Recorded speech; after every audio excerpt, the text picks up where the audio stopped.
Story 19.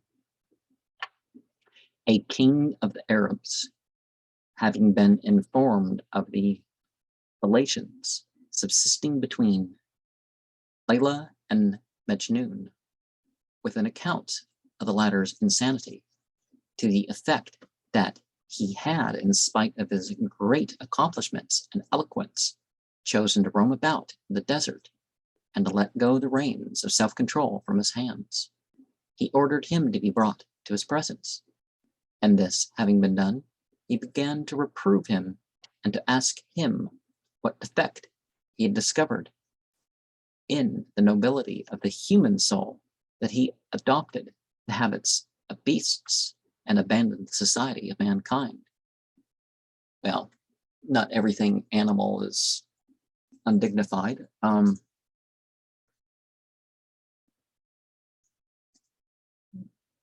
Majnun replied, "Many friends have blamed me for loving her. Will they not see her one day and understand my excuse? Would that those who were reproving me could see thy face, O ravisher of hearts, that instead of a lemon in thy presence, they might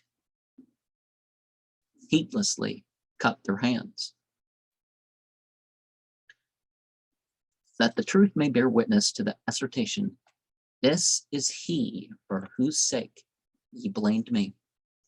The king expressed a wish to see the beauty of Layla in order to ascertain the cause of so much distress.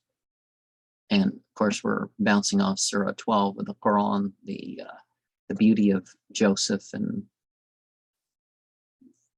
the noble woman and the noble women. And yeah. Accordingly, he ordered her to be searched for. The encampments, various Arab families, having been visited, she was found, conveyed to the king, and led into the courtyard of the palace. The king looked at her outward form for some time, and she appeared despicable in his sight, because the meanest handmaids of his harem excelled her in beauty and attractions. Majnun, who shrewdly understood the thoughts of the king, said, "It would have been necessary to look from the window of Majnun's eye at the beauty of Layla, when the mystery of her aspect would have been revealed to thee." So, you know, certain methods of how attraction is formed, how a person's like their mother, how the person's not like their mother, and other things that develop one's sense of beauty, you know, later in life or outside of that.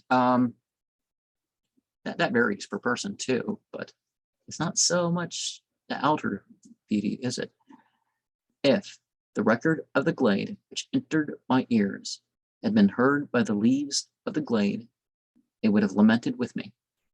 O company of friends, say to him who is unconcerned, would that thou knewest what is in a pining heart. Who are healthy have no pain from wounds. I shall tell my grief to no one but a sympathizer. It is useless to speak of bees to one who never in his life felt their sting.